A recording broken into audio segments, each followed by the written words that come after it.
Oh my god. Did I really just do my entire voice training and talk to myself without pressing the streaming button? Oh man, what a mess. Well, I guess I'll do it over then. Curses.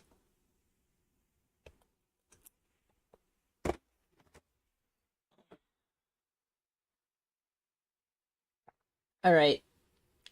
I'll just do this. So, I usually start voice training with yawn size, but I just did it for like, I don't know, however long it took, 20 minutes maybe.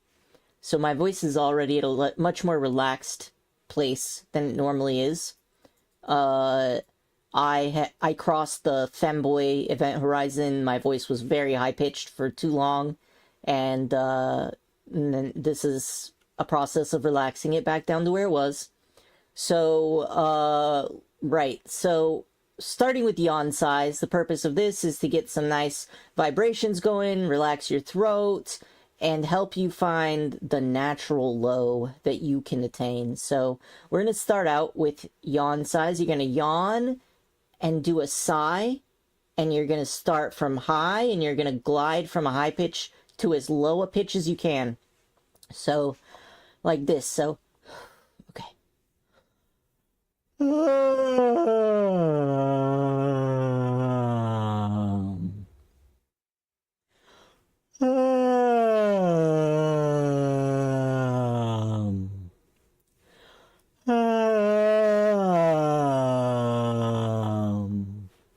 So when I do that, I can feel kind of this line of resonance that goes down my stomach right under my sternum. And that's where I'm at right now. So after I do those, I'm going to do the yawn sigh, but instead of doing a sigh, we're going to start counting. So 1, 2, 3, 4, 5. 1, 2, 3, 4, 5. 1, 2, 3, 4, 5. Alright, and then we can also do counting with stacks. So 1, 2, 3, 4, 5. 1, 2, 3, 4, 5. 1, 2, 3, 4, 5. 1, 2, 3, 4, 5. 1, 2, 3, 4, 5. 1, 2, 3, 4, 5. Okay, so in terms of emphasis, voices tend to get read as feminine if you use pitch to add emphasis to your words. So like, California, California, California, California. Okay, so you see I'm going from a low to a high to a... It's bouncing up and down pitch-wise, right? So voices tend to get read more as masculine if you emphasize words with volume. So California, California, California, California, California, California, California, California, California. Alright, so you see I'm doing more of a kind of plosive, kind of barky thing going, and I make it a little bit louder. So, cultures differ, but this is a general guideline that's mostly true. So we did that. Now I'm gonna go ahead and read some of those tongue twisters.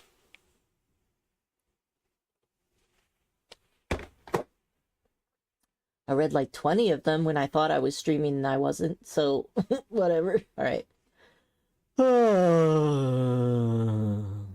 Peter Piper picked a peck of pickled peppers. A peck of pickled peppers Peter Piper picked. If Peter Piper picked a peck of pickled peppers, where's the peck of pickled peppers Peter Piper picked? I was doing much worse on these before. You guys are now getting me after I like practiced these into the ground. Betty Botter bought some butter, but she said the butter's bitter. If I put it in my batter, it will make my batter bitter. But a bit of better butter will make my batter better, so 'twas better Betty Botter bought a bit of better butter. How much wood would a woodchuck chuck if a woodchuck could chuck wood? He would chuck, he would, as much as he could, chuck as much wood as a woodchuck would if a woodchuck could chuck wood. So, to go on, I'm going to explain a little bit more about stacks. And stacks is something I learned in, like, voice acting class. Sometimes you're reading a line and you just want to get out a couple of different ways of saying it. And where you put emphasis can make a big difference in how the sentence comes across. So, Peter Piper picked a peck of pickled peppers, right? So now I'm going like, Peter Piper and pickled peppers are the two things I put emphasis on. It makes the pickled peppers sound suspicious, right? So, Peter Piper picked a peck of pickled peppers. So, picked is the emphasis there. Peter Piper picked a peck of pickled peppers. I'm emphasizing it was just a peck. I don't know what the fuck a peck is. I assume it's some sort of unit of measurement, but anyway. Peter Piper picked a peck of pickled peppers. A peck of pickled peppers Peter Piper picked. If Peter Piper picked a peck of pickled peppers, where's the peck of pickled peppers Peter Piper picked? You can use stacks also to make a confusing sentence more clear. So, Peter Piper picked a peck of pickled peppers. A peck of pickled peppers Peter Piper picked. If Peter Piper picked a peck of pickled peppers, where's the peck of pickled peppers Peter Piper picked? Peter Piper picked a peck of pickled peppers. A peck of pickled peppers Peter Piper picked. If Peter Piper picked a peck of pickled peppers, where's the peck of pickled peppers Peter Piper picked? All right. Betty Botter bought some butter, but she said the butter's bitter. If I put it in my batter, it'll make my batter bitter. But a bit of better butter will make my batter better. So 'twas better Betty Botter bought a bit of better butter, right?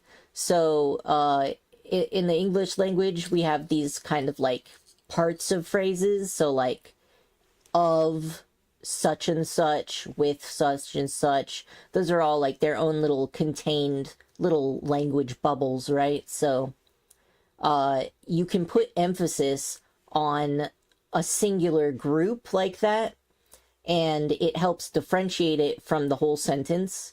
So like, how much wood would a woodchuck chuck if a woodchuck could chuck wood, right? Versus, how much wood would a woodchuck chuck if a woodchuck could chuck wood, right?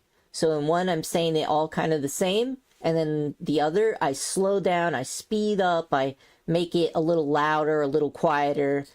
Sometimes I might vary the pitch a bit. So, yeah, language is interesting, isn't it?